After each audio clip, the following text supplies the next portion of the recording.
बहुत पुराने समय की बात है। किसी गांव में एक चोर रात में एक घर में चोरी करने गया। वह खिड़की के पास जाकर उसे तोड़ने की कोशिश करने लगा। खिड़की कमजोर थी, इस कारण वह एक ही झटके में खिड़की टूटकर उसके पैर पर गिर पड़ी। चोर चीखता चिल्लाता वापस लौट आया। वह दूसरे दिन वह चोर लंगड़ाता हुआ राजा के दरबार में पहुंचा और राजा से बोला, महाराज, मैं एक चोर हूँ। कल मैं एक घर में चोरी करने गया, लेकिन उस मकान की खिड़की को मैंने जैसे ही धक्का दिया वह टूटकर मेरे पैर पर गिर पड़ी, जिससे मेरा पैर टूट गया है। राजा सनपराग था।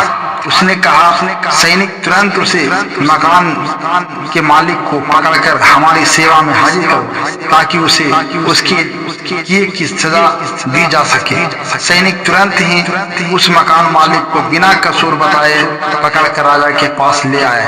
राजा क्रोधित होकर बोला, तुमने ऐसा मकान क्यों बनवाया जिसकी खिड़की पर हाथ रखते ही वह गिर पड़ी और बेचारे चोर का पैर टूट गया। यह सुनते ही मकान मालिक घबरा गया। उसे कोई जवाब नहीं सूझा, मगर फिर वह शांति होकर बोला, महाराज, इसमें मेरा कोई कसूर नहीं है। सारा कसूर उस बढ़ई का है जिसने ऐसी खिड़की बनाई। मैंने तो खिड़की बनाने के लिए उसे अच्छी सामग्री दी थी। इतना सुनते ही राजा ने अपने सैनिकों से कहा, जाओ उस बढ़ई को पकड़ कर लाओ। सैनिक जल्दी ही उस बढ़ई को पकड़ कर लाए। बढ़ई डर से कांपता हुआ के समक्ष पहुंच गया। राजा गुड़गुड़ाता, क्यों रे बढ़ई, जब मकान मालिक ने तुम्हें अच्छी सामग्री दी थी तो तुमने खिड़की खराब क्यों बनाई कि हाथ लगते ही वह खिड़की गिर पड़ी और बेचारा यह चोर लंगड़ा हो गया। बढ़ई ने भी चतुराई दिखाई और बोला, महाराज, इसमें मेरा कोई दोष नहीं है। दोष उस सुंदरी का है जो लाल घाघरा पहनकर वहां से गुजर रही थी। मैं उसे देखने लगा और कील गलत जगह पर लग गई। राजा ने पुनः आदेश दिया, सैनिकों, उस लाल घाघरा वाली लड़की को तुरंत हमारे समक्ष प्रस्तुत किया जाए। राजा का आदेश सुनते ही सैनिक उस लाल घाघरा वाली लड़की को पकड़ लाए।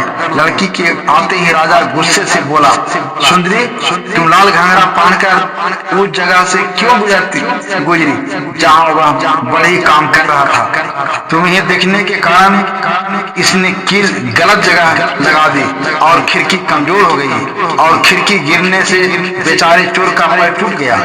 सुंदरी बोली, महाराज, मुझे यह सुंदर रूप तो भगवान ने दिया है, लेकिन इतना अच्छा घाघरा तो दर्जी ने तैयार किया है। राजा ने सैनिकों की ओर देखा और सैनिक समझ गया और तत्काल दर्जी को घसीट कर दरबार में ले आया और राजा ने दर्जी से कहा, तुमने इसी सुंदरी को घाघरे को इतना अच्छा क्यों बना दिया कि लड़की की सुंदरता और बढ़ गई। इस कारण बढ़ई उसे देखने लगा और उसकी कील गलत जगह पर लग गई। फलस्वरूप खिड़की कमजोर बन गई और वह चोर की छूते ही उसके ऊपर गिर गए, जिससे बेचारा चोर लंगड़ा हो गया। इसलिए तुम्हें फांसी की सजा दी जाती है। बेचारा दर्जी गिड़गिड़ाता रहा, लेकिन मूर्ख राजा न माना। सैनिक उसे फांसी पर ले गए। सैनिक ने देखा कि दर्जी काफी लंबा है और फांसी का दरवाजा छोटा है। फांसी पर लटकाने पर उसके पैर जमीन पर टिक जाते थे। इस कारण से उसे फांसी के फंदे पर लटकना कठिन था। वह राजा के पास गए और अपनी समस्या बताई। राजा सनपराग तो था ही, बोला, हमारा फैसला अटल है। अगर यह दर्जी लंबा है तो किसी छोटे दर्जी को पकड़कर उसे फांसी दे दो।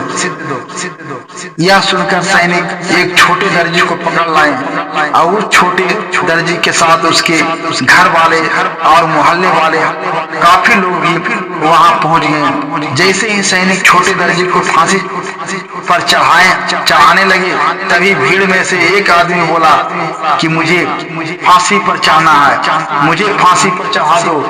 तभी दूसरा और तीसरा आदमी दर्जी के साथ आए और सभी लोग कहने लगे कि हमें फांसी पर चढ़ा दो, हम फांसी पर चढ़ना चाहते हैं। यह सुनकर सैनिक दंग रह गए और जाकर सारी बात से बताई। स्वयं और उन लोगों से पूछा कि आप लोग फांसी पर क्यों चढ़ना चाहते हो? तो सभी लोगों ने बताया कि महाराज, आज का दिन बहुत शुभ है। ऐसे योग हजारों साल में एक बार ही बनते हैं। आज जो भी व्यक्ति फांसी पर चढ़ेगा वह मरेगा नहीं कि हमेशा के लिए अमर हो जाएगा।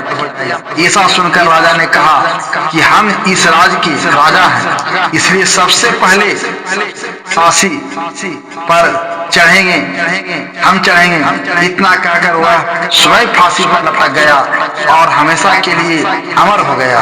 यानी उसकी तस्वीर राज दरबार में लगा दी गई। इस प्रकार जनता को एक मूर्ख राजा से छुटकारा मिल गया और कई सारे निर्दोष लोग की जान बच गई। दोस्तों, कहानी अच्छी लगी हो तो वीडियो को लाइक करें, शेयर करें और इस तरह का नए वीडियो देखने के लिए हमारे चैनल को सब्सक्राइब अवश्य करें। धन्यवाद।